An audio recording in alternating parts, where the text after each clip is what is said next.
पहले ही दिन बहुजन विकास अघाड़ी के घोषित उम्मीदवार श्री राजेश पाटिल ने पर्चा भरा और लोकल न्यूज चैनल को दमदार इंटरव्यू दिया।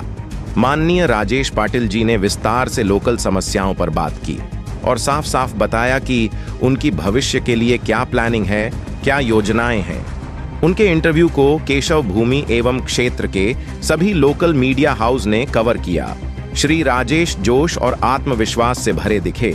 उनकी पार्टी की पकड़ क्षेत्र में मजबूत है ऐसा प्रतीत हो रहा है। बाकी की गणित एनडीए प्रत्याशी कौन होगा पता लगने पर साफ हो पाएगा। पालघर से तेजेंद्र सिंह की रिपोर्ट। आमचे लोकनेते आमदार रितेंद्र ठाकूर आणि आमचे सगळे वरिष्ठ कार्यकर्ते यांनी आजच्या दिवसात एक चांगला मुहूर्त साधून योग साधून आज उमेदवारी अर्ज भरणं आवश्यक आहे म्हणून आम्ही तो भरलेला आहे।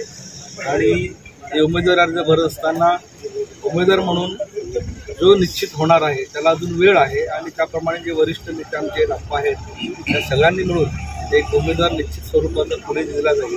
परंतु आज एक मुहूर्त म्हणून करून ठेवलेला आहे। सर, कोणत्या मुद्द्यावर आपण बहुजन विकास आघाडी म्हणून ही लोकसभेची निवडणूक लढवणार आहात काय सांगा?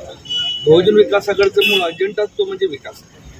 आज आम्ही गेली 30 वर्ष लोकनेते आमदार रितेंद्र ठाकूर यांच्या नेतृत्वाखाली काम करत असताना आम्ही विकासाचाच अजेंडा पकडलेला आहे। त्याच्यामुळे जो विकास आम्ही वसई विरार शहर महानगरपालिका वसई तालुका किंवा जो काही तिकडे तिकडे आमच्या सत्ता आहेत त्या ठिकाणी आम्ही करण्याचे प्रयत्न केलेला आहे। प्लस जिथे आम्ही नाही तिकडच्या लोकांना सुद्धा आम्ही देण्याचा खूप प्रयत्न करतोय। आमचे माजी खासदार बलराम जाधव असताना खासदार त्यांनी एक आपली रेल्वे डहाणूपर्यंत नेली, ती कोणालाच शक्य करता आली नाही।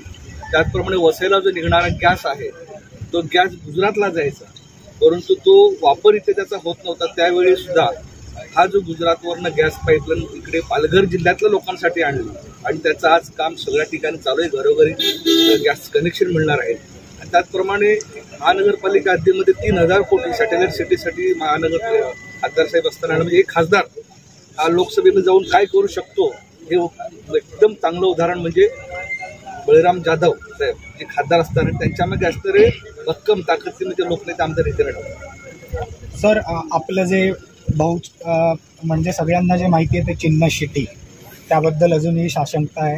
काय चिन्ह असेल आणि काय कशा प्रकारे निवडणूक लढवणार? चिन्ह हा आजचा विषयच नाही मिळत। आम्ही फॉर्म भरला, मागणी केलेली आहे। आमची जी पारंपरिक सिटी ज्यावर आम्ही लढतोय त्याची आज आम्ही मागणी केलेली आहे आणि कायदा सांगतो फर्स्ट कम फर्स्ट प्रेफरन्स आम्हाला मिळेल।